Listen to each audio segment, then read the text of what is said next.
Hello. Gotcha. We gathered here impromptu to have a discussion and lecture from Felek. Felek is a prominent activist on Discord. He's very good at what he's doing.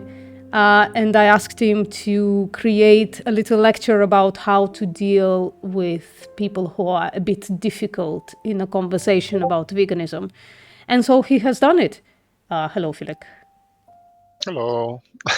Hi. Uh, By the way, people who are watching on the recording, these lectures, these stages are going to be happening in my Discord server, SoyFeed. You can, sorry about that. You can see the link in the description. You can join the Discord and be here live when that happens. But now, Felek, the stage is yours. Yeah, so I just came up with this because postmortem slash VPM asked me like, hey, like if we create a way to like deal with problematic non-vegans, just as a basic foundation of like how to deal with these things, then certain conversations within discussions can be a little bit more easier if we kind of find ourselves in a frustrated, like annoying conversation. What's the best way to go kind of around it? How do we get to people to talk about ethics and compassion and animal rights, especially if people do not want to talk about it, especially when people just like want to be annoying or something. So I've created a little bit of a diagram where we're just gonna follow the little lines, and then I'm gonna kind of expand on this a little bit later. So from when it comes to dealing with problematic non-vegans, we go into 5 different categories, which I've put, which are self-aware hypocrites, sophist, which are like debate bros, time wasters, obnoxious, immature people, and bullet biters. I'm gonna go based on the easiest to the difficult ones. So for now, I'm just gonna start with time wasters. So if we follow the line, voila. So the good and bad, I'll just kind of explain it. So at the beginning, we have the examples. So the example of a time waster. So someone taking a long time to answer a simple question, does not like being interrupted during the talk. So what I mean by good and bad is how to navigate the conversation in a good way, or how to make it even worse. If you want to make it worse, it's up to you. But this is kind of from personal experience. So when it comes to what not to do in the conversation, as in the bad, letting the person talk even when they don't answer the question. So, for example, we can ask them, well, what do you think about animals? Well, I like animals, but do you know what's really cool? What happened yesterday in my school? My tutor called Bob, whatever. It's completely irrelevant, right? So a good way to kind of approach people who completely talk about irrelevant stuff is just to ask them like a direct question, like, hey, can you just answer this question just real quick? Just make it super simple. Just like I know you want to talk about all of these things, but really I'm curious about this one specific thing. And just kind of like letting them know like you're interested in what they want to talk about, but you're mostly interested in that specific bit. Um, so another bad thing is letting them answer more questions and answers. So if I ask you VPM, what's 2 plus 2? And you're like, I don't know, what's 6 plus 6? we wouldn't really go anywhere with that. So if we can recognize that someone's not answering the question, we can keep simplifying. I think simplifying it even more and more and more to a super simple question will kind of show you how the conversation was going to go. If I simply ask a person like, hey, if I kick my dog, is that a good thing? And the answer is, I don't know, is it? Then I don't feel like I'm gonna have a productive conversation at all. So I just usually just like, hey, it doesn't seem like you want to have a conversation, so I'm just gonna go to someone else. That's usually the time where I can't be bothered with you. I don't want to. I'm just gonna move on. Um, but yeah, but a good way to navigate around time wasters, it's giving yourself a minute or two to see if the person is going to answer the question. Um, like you just give them some space. Like, hey, I have this simple question for you. You have 2 minutes. Go. Right? Super simple. Um, But also, what I did found, it's just giving people free warnings. So as in my second good example, it's give people free warnings before you disengage with them. Let them know that your time is worth more spending elsewhere if they like go over this free warning. So I will ask the person, "What do you think of kicking dogs?" He won't answer, and I tell them, "Look, I'm going to ask you like 2 times before I disengage." I ask them again, they don't answer. And then I also let them know, like, hey, this is the last time I'm going to ask you the question. If you don't want to answer it, you don't have to. But if you're unwilling to answer it, I'm just going to go elsewhere. Just simple warnings. Your time is way more valuable than just spending time going in circles over and over and over. Um, but something recent which I did find with time wasters, it's if a person can track a question, or if they're confused about something, or if they keep going back to the same question over and over, like I don't know, humans though. It's good to write down the question and how the person answered the question. So if I ever get back to but X and Y and Z though, you can show them like, hey, it's a piece of paper. Your answer was literally this. You don't have to go there. It's just, that's one way of doing it. But in street activism, that's going to be much more difficult. But I think if you have the means to draw something down or write something down, if you feel like it's going to be a frustrating conversation, I think that's gonna be good.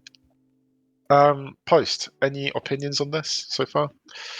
Yeah, it tracks with my experience. Well, my experience is usually as yours because we usually do activism together. But yeah, Mhm. Awesome. Let's move on. Actually, before we move on, if there's any questions in the side channel, VPN, just let me know sure. about time wasters. But we're gonna move on. So next one is obnoxious/immature. So for now, I just wrote obnoxious, but also immature. For example, people who are trolling or a little bit drunk, individuals who just like to joke constantly around. And there's nothing wrong with joking. It's just there is time and space for these kind of things. Um, but now we're gonna flip around a little bit. Instead of talking about the bad stuff, what not to do, let's talk about what to do. What to do. So the first thing is building a good rapport before talking about ethics. Like if someone comes up to a VC, VPM and says, "I love meat, I love meat, I love meat," I love meat. So I think the best thing, as you and me both noticed, and told them like, "Bro, this is not a dating channel. We're not we're not here to talk about that. Just a little joke, you know." I usually ask them, "Is that how you decided to use your superior human intellect?" So, yeah, What do you think about it's that always. question, Felek? Mm, I I kind of like it, but I think people would still like sound like apes going into a channel and just mess around. But yeah, I think if they do mess around, it's always nice to mess around together because we are social creatures. Like we like being appreciated. We really like when someone is on the joke or is doing things that we really like as well. So trying to build a good rapport um, with them, it's definitely a really good start because I don't think it's going to be get productive from there. So even like someone who's jumping in like I love meat, I love meat, I love meat, whatever, you can still say like, oh, okay, interesting. By the way, how are you doing? You Mhm. know, you're like, "Oh, how are you doing? What got you into the situation to like say I love meat, I love meat, I love meat? Just like notice the person and just without being upset and stuff like, you okay, bro? Yeah, that's a good idea. Yeah, yeah. But also this second point, which I had, trying to find a way with jokes to control the narrative of the space. Um, it's like if I'm gonna follow the example, I love meat, I love meat, I love meat. I can say I love tofu, I love tofu, I love tofu. It's just trying to make it all just little fun little thing until because I've noticed when you play with the joke, the atmosphere kind of like slows down Mhm. because the person's like, I'm joking, they're joking. I don't have to joke more because they're kind of like in my sphere. Um, But I did notice, especially when it comes to trolling, as you notice as well as VPN, when one person joins, the whole squad joins. Yeah. So I think when we do notice that the whole squad is there and they're all like messing around, it's nice to make a joke, like get control the narrative a little bit, like yeah, let's have fun, da, da, da. But then try to find someone who's actually willing to have a conversation, because some people just keep like they go from one VC to another to another to another, just joking, joking, joking, and even on street activism there is people who really want to joke around, find a way to mess around, and there are other people who are with the group, but they don't want to really joke as much, Mhm. but they're kind of curious. And I didn't notice that many people in a group, you'll definitely find someone who's like, oh, this is interesting. I never had a conversation with these kind of people. So that's the kind of people you want to talk to. Like, hey, bro, you don't seem drunk. You don't seem like obnoxious. I kind of like talking with you. And I did have a conversation some time ago on street activism where there was like 4 people, and I specifically pointed to the one person who sounded reasonable, sound like a cool guy, and say, you know what, you, out of all of you guys, you sound like the most reasonable person I want to talk to. The other guys were like, oh shit, maybe, maybe, we should kind of tone down. So that's also the case. The I'm an idiot coin drops sometimes. Yeah, yeah. Um, What are the yeah, and bad then I think things about it? Oh, sorry. Have the you not bad finished with the things.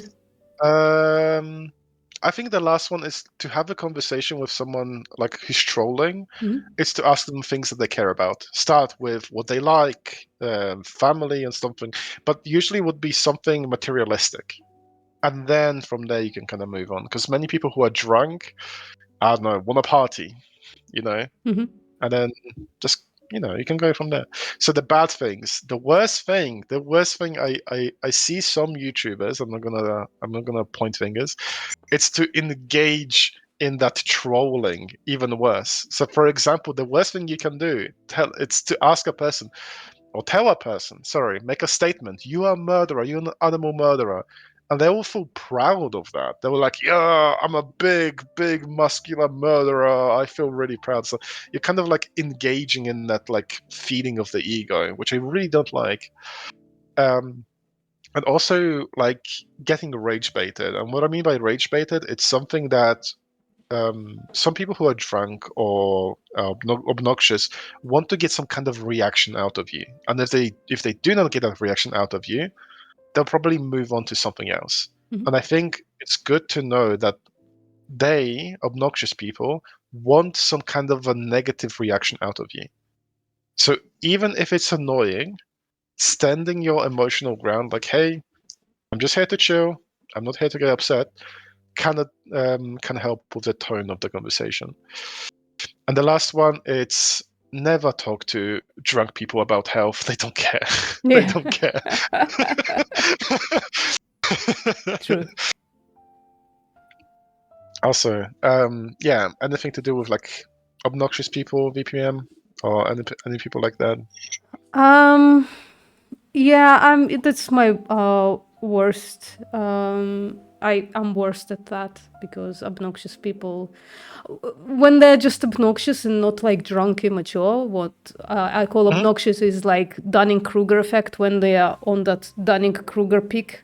Um, Schooling them, I think, brings them down a little bit sometimes, and sometimes it doesn't, and then I disengage. But like immature, obnoxious people, I'm not willing to engage with at all, in my opinion.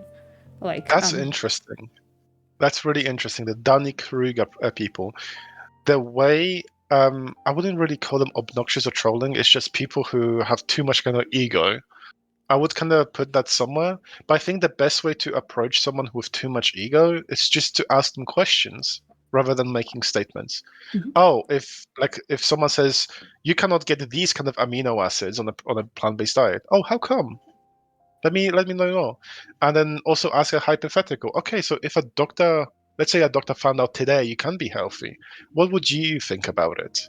So kind of like instead of making statements, just ask, ask, ask, ask. Yeah. Because some people, when they have too much ego, they kind of feel like you're learning from them, but you're actually like asking them questions. It's in a funky little way. Mhm.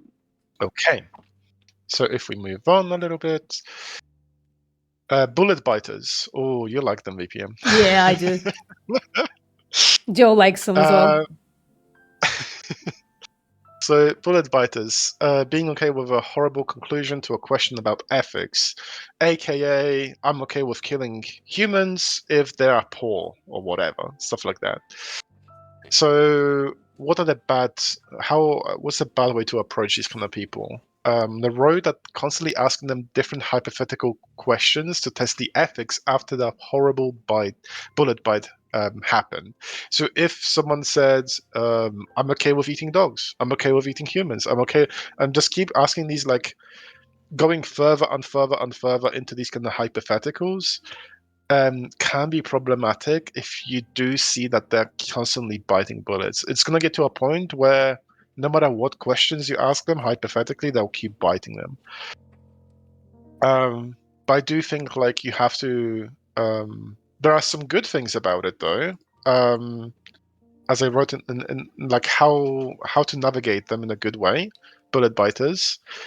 One thing which I like, it's double checking if the person indeed is biting a specific bullet, giving them a second to think about what they actually agree on morally, and even ask them the question again with a different example. So, like, hey, are you okay with eating humans? Yes. Well, I want you to know if you are, blah blah blah da da da da. You are you also okay with those kind of things?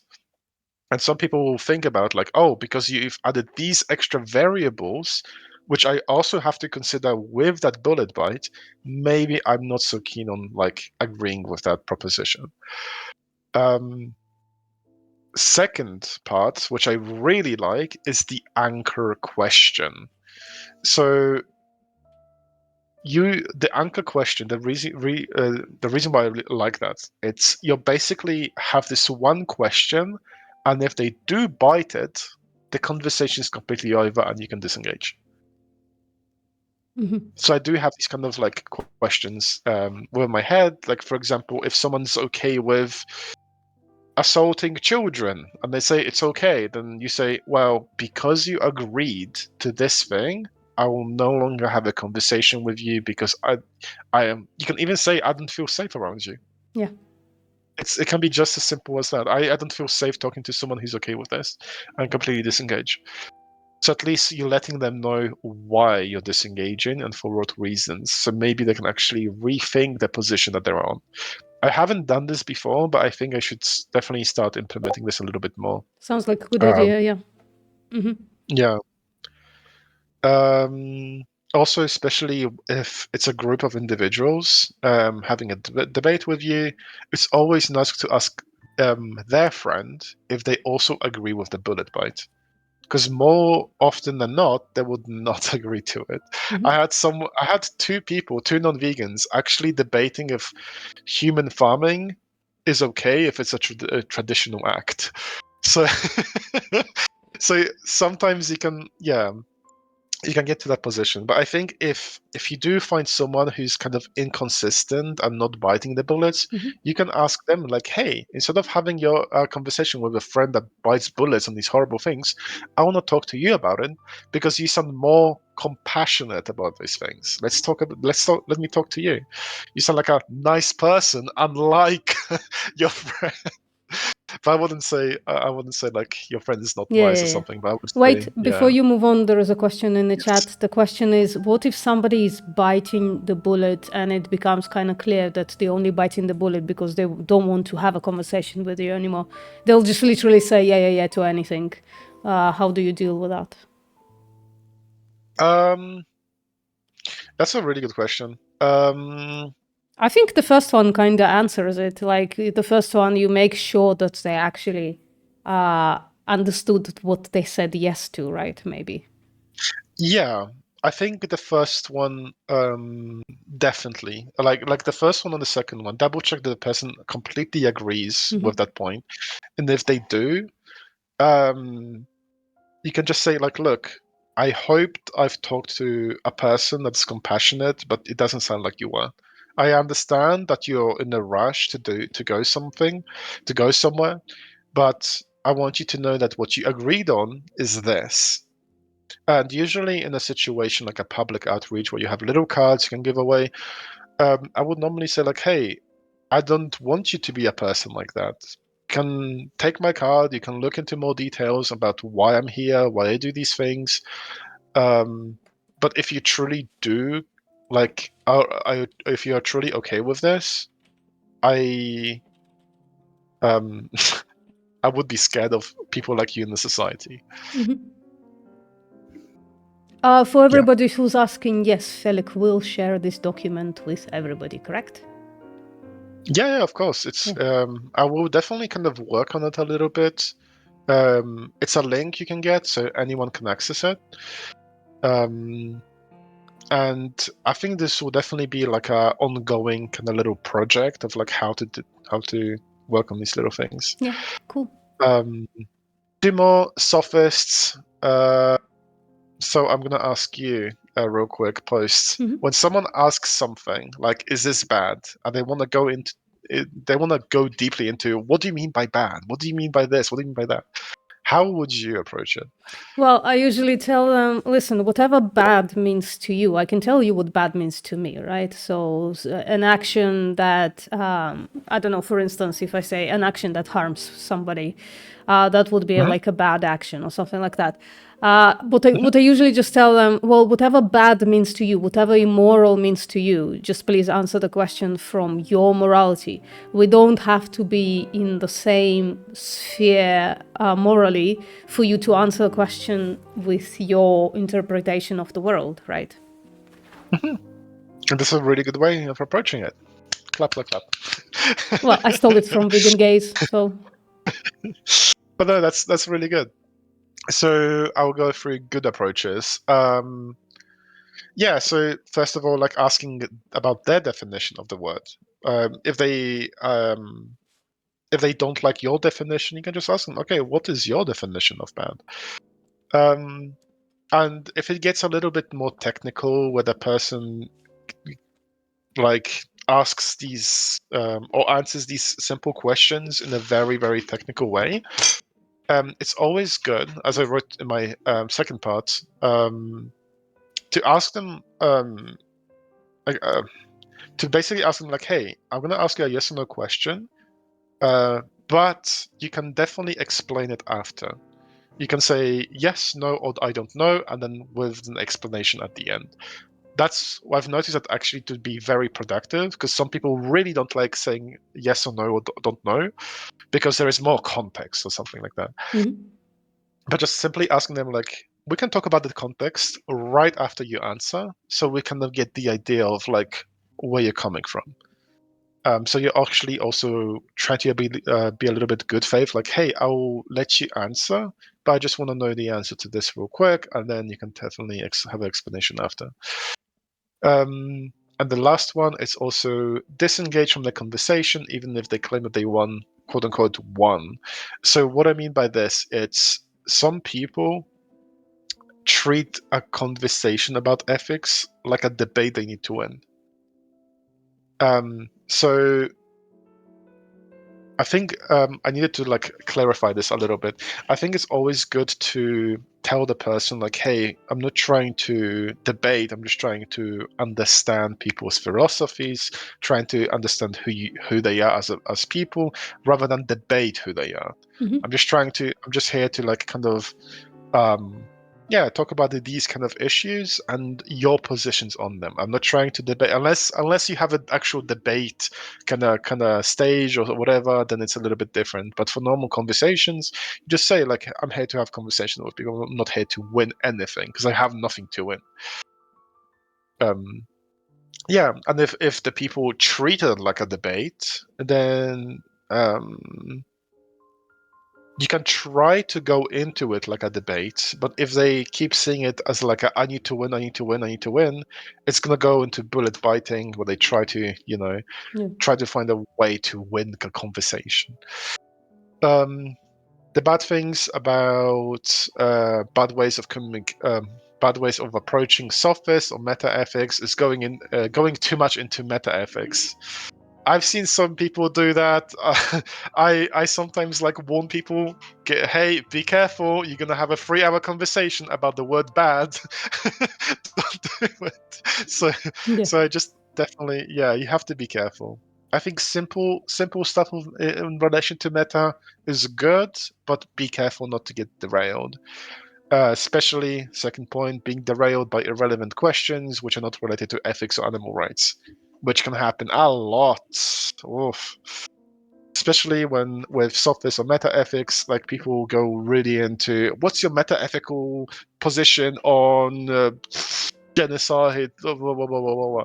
It's just like, hey, we're here to just have a conversation about this, and let's make it simple. It like abusing animals or not abusing animals can just be very simple. Let's not go too much into it. Yeah, but Felek, before we continue, Yes, people in the chat really want to know what is the font of this I presentation.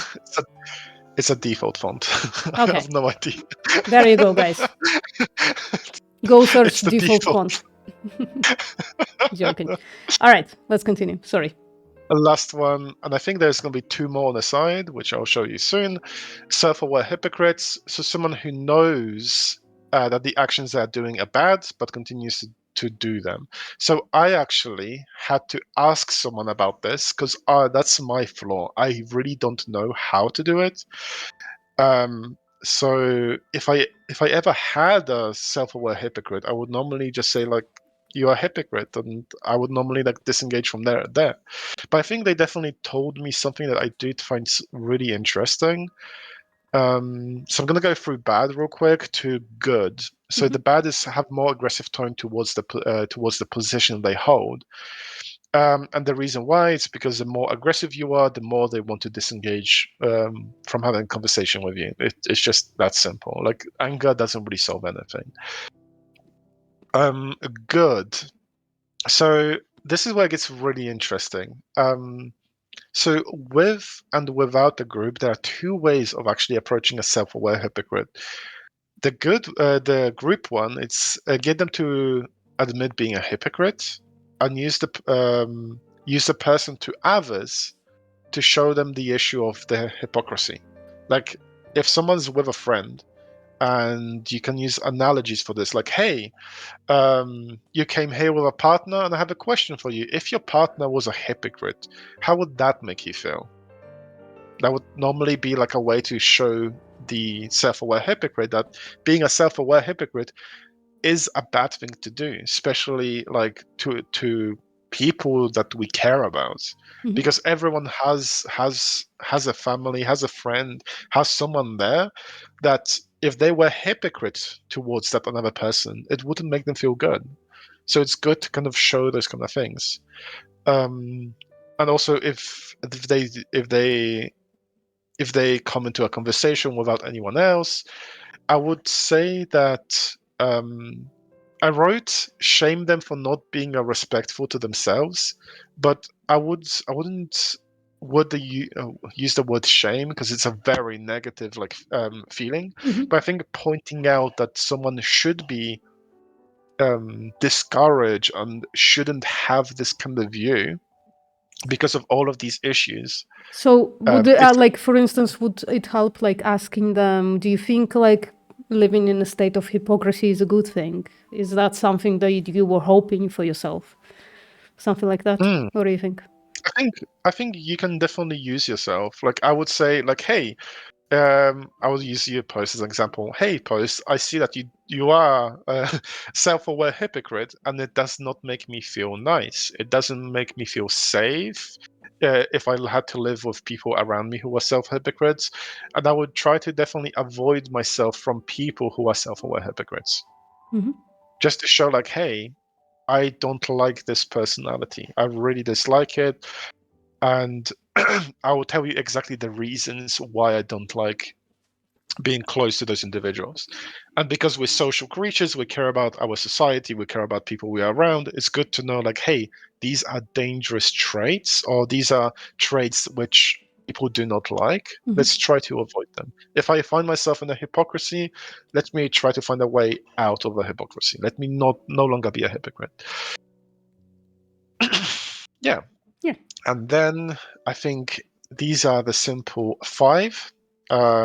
It's nothing too complicated. It's just basically all of this can be put in a little bit of a box, and just call it like be more compassionate to people. Mhm. Like, hey, like let's talk about it. Like, I understand this, I understand that. Yeah, that's be nice.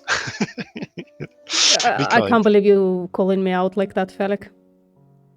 Being a self-aware hypocrite. No, just not being nice enough. Anyways. Okay, the last 2, it's religious.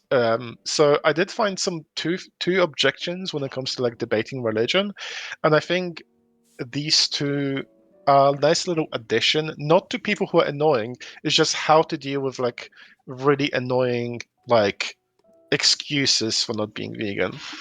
So we're going to go to the first one, which is objective and subjective. So when someone says, let's say I'm religious, I'll say, well, my morals are objective, your morals are subjective.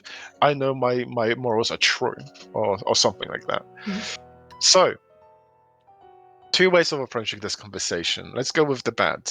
The bad would be debating the existence of God. That's never good. Don't do it. It's just a whole. You can waste like 3-4 hours and getting nowhere with this. If you really want to debate religion, it's not the time, not the place. Yeah, then you're not Uh, doing vegan activism, are you? If you're debating yeah, religion. Yeah. no. I think it just Um, like sucks the air out of the room and veganism yeah, goes out the because window. Yeah. yeah. Next one is debate if there is such thing as objective or subjective morality. Also, not important. This is kind of like interlinks with God as well.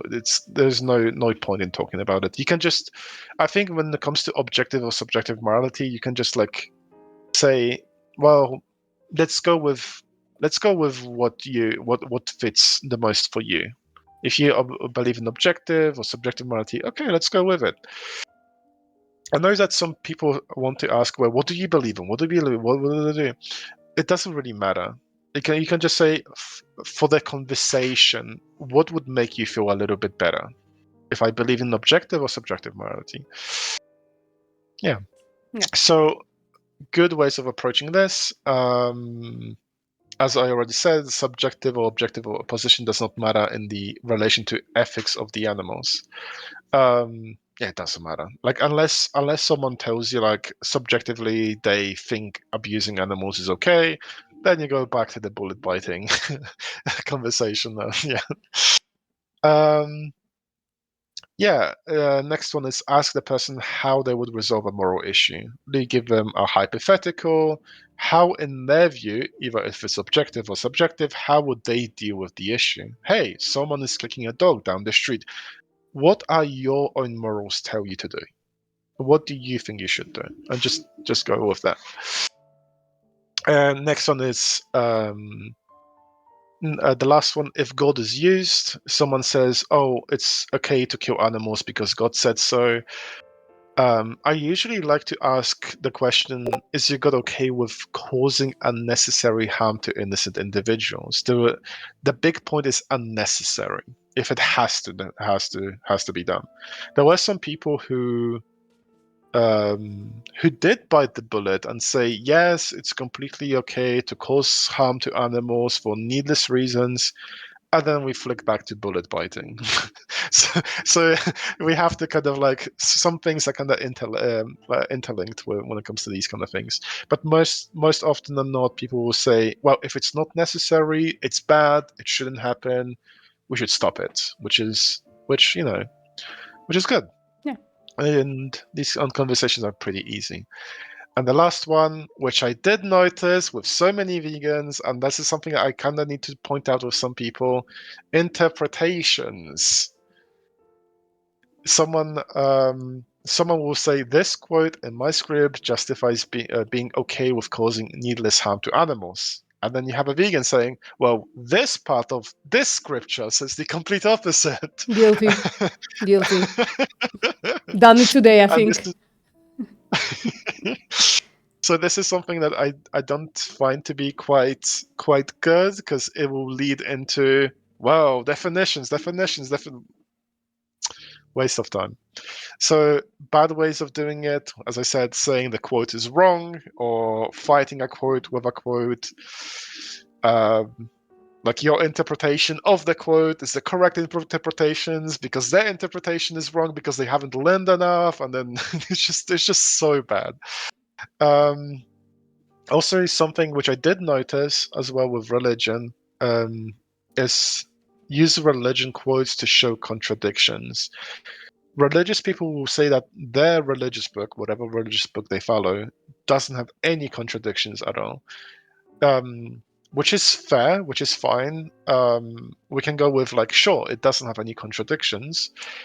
But let's look into, like, especially flipping to the how to have a good conversation.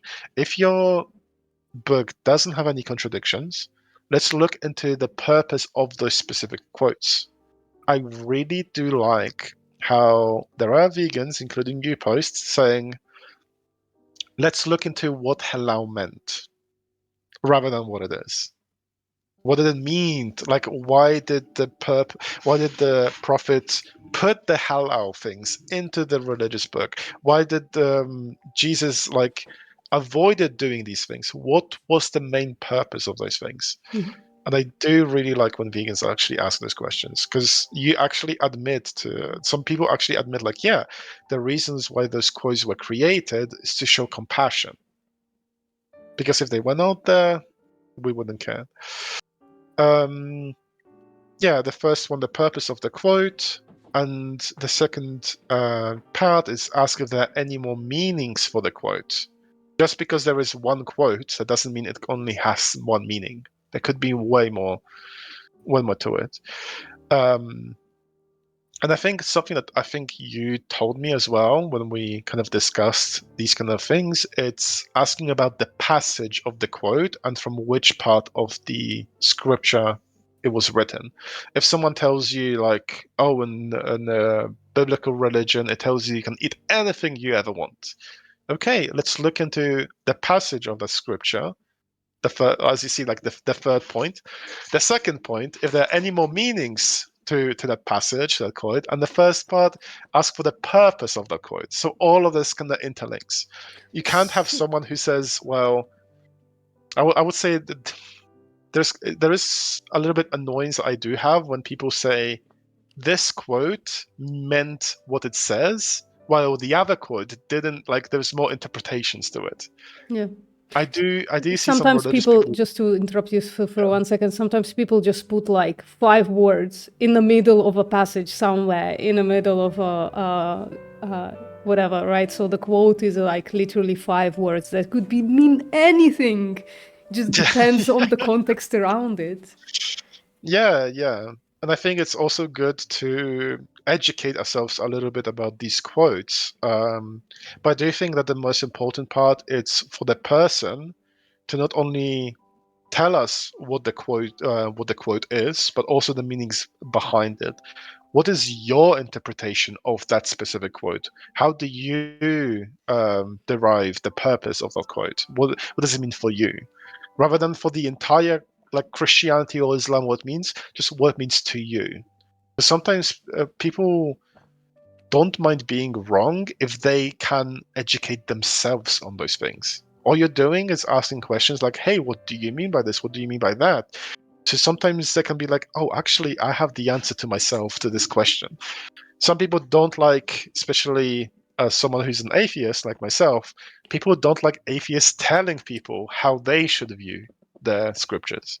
It's good if they personally find the purpose in the scriptures themselves. Yeah. What a yap. And I think this is mostly all. Fantastic stuff. Just let me give people another look at this, and you're gonna share the link with everybody, correct? Of course, yeah. Awesome. This is going to be a public link, so anyone can go on it, view it however you want to. And me, I'll definitely save this somewhere on my drive, so I can kind of come back to it with any more points. Maybe make this look a little bit nicer. But all in all, this is kind of how I found that dealing with non-vegans is a very effective way. Mhm. I don't always find myself doing those things, but I know that I should be doing those things if I want to have a productive conversation. Perfect. So I'm a bit of a hypocrite. No, but that's I that's not try to do hypocrisy. better. In the heat of the debate, things happen. Felek, what I can do, if you have like Yes. an embed code, I can embed it in my site, and then everybody can come back to it whenever they want to.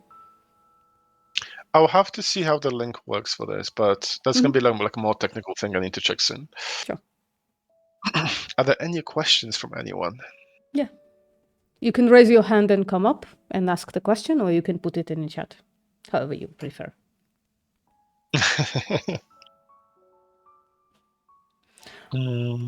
How long did it take to make the bed? Nice, Tom. Nice. The bed, not long. People just want the link. Felek. No, I'll definitely put the link in a Okay, second. let me just close it down, and then maybe if people want to ask more questions, it's just going to happen without the recording. So everybody, thank you very much for coming. Felek, thank you very much for doing this lecture. I appreciate you as always. This was fantastic stuff.